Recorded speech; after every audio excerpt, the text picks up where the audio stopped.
यस्योदयास्तसमये सुतमुकुटनिकृष्टचरणकमलोऽपि कुरुति अंजलिं त्रिनेत्र सजति धाम्ना निधि सूर्य। नमो नमः। मेरा नाम अजीत कुमार है।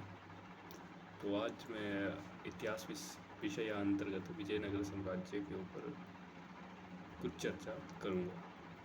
विजयनगर साम्राज्य जो कि दक्षिण भारत में महान और शक्तिशाली साम्राज्य के रूप में माना जाता है और जाना जाता था। इस साम्राज्य की स्थापना हरिहर और बुक्का नामक दो भाइयों ने की थी। इस साम्राज्य की स्थापना के पीछे ऐसा मत कहा जाता है कि जब 1336 में इस साम्राज्य की स्थापना हुई तो उसी काल में दिल्ली सल्तनत में मोहम्मद बिन तुगलक का शासन काल था।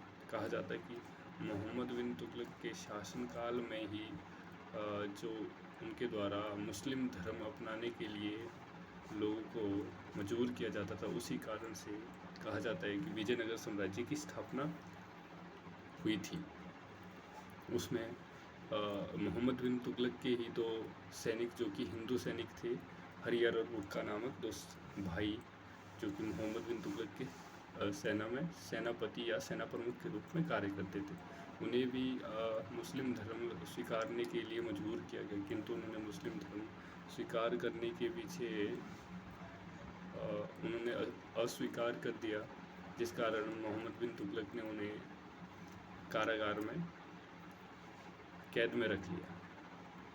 तत्पश्चात कालांतर में दोनों भाइयों ने निर्णय लिया कि हम मुस्लिम धर्म को अपनाएंगे। तत्पश्चात उन्होंने मुस्लिम धर्म अपनाया और अपनाने के बाद कुछ कालांतर में कहा जाता है कि वो दिल्ली सल्तनत से भाग गए।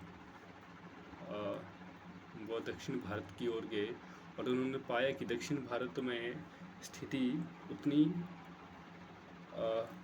खराब नहीं है जितनी कि उत्तर भारत में। दक्षिण भारत में उन्होंने पाया कि जो हिंदू राजा है वो एकजुट नहीं है। उन्होंने सोचा क्यों ना यहाँ पे एक साम्राज्य की स्थापना की जाए जो कि दक्षिण भारत को एकजुटता प्राप्त कर सके। इसी कारणवश उन्होंने दक्षिण भारत में विजयनगर साम्राज्य की स्थापना की, जो कि 1336 ईस्वी में मानी जाती है। उस समय हरिहर और बुक्का दोनों भाई ने मिलकर विजयनगर साम्राज्य में की स्थापना की। इस स्थापना के पश्चात वहाँ का प्रथम राजा हरिहर माना जाता है और उसके बाद 1556 में बुक्का ने साम्राज्य संभाला और रामेश्वर तक अपनी सीमाओं को बढ़ाया। इसी पश्चात सबसे पहले हरिहर और बुक्का नामक वो संगम वंश से थे और कहा जाता है कि विजयनगर साम्राज्य में सर्वप्रथम जो वंश था वो संगम वंश था। संगम वंश तत्पश्चात उन्हीं के जो आगे उत्तराधिकारी की स्थिति कमज़ोर पाई गई तो उन्हीं संगम वंश के ही सालुब नामक सेनापति ने कालांतर में सालुब वंश की स्थापना की। तत्पश्चात सालुब के बाद तुलुक वंश आया और तुलुक वंश में महान शासक जो कि हुए कृष्णदेवराय जी हुए, जिन्होंने पूरे दक्षिण भारत को एक स्थिरता प्रदान की और पूरे दक्षिण भारत में हिंदू राजाओं को, हिंदू राज्यों को एकत्र और एकजुट किया।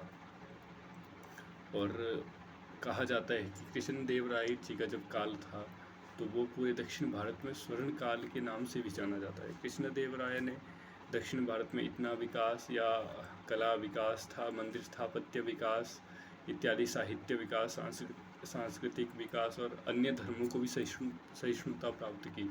और अपने आप में ही कृष्णदेवराय बहुत बड़े विद्वान हुए थे। उन्होंने तेलुगु में एक ग्रंथ लिखा, आमुक्तमाल्य नामक एक ग्रंथ लिखा, और संस्कृत में भी उन्होंने ग्रंथ लिखे, जिसमें से जामवंती कल्याणम उनका एक महत्वपूर्ण और प्रसिद्ध ग्रंथ है।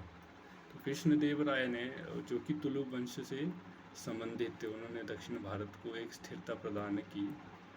और कालांतर में तुलुक वंश के पश्चात अरबिदु नामक वंश की स्थापना विजयनगर में हुई, जिन्होंने तुलुक वंश पश्चात 100 वर्षों तक विजयनगर साम्राज्य में शासन किया।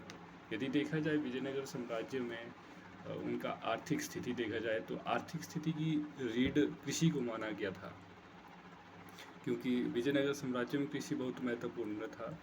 और यदि हम विजयनगर साम्राज्य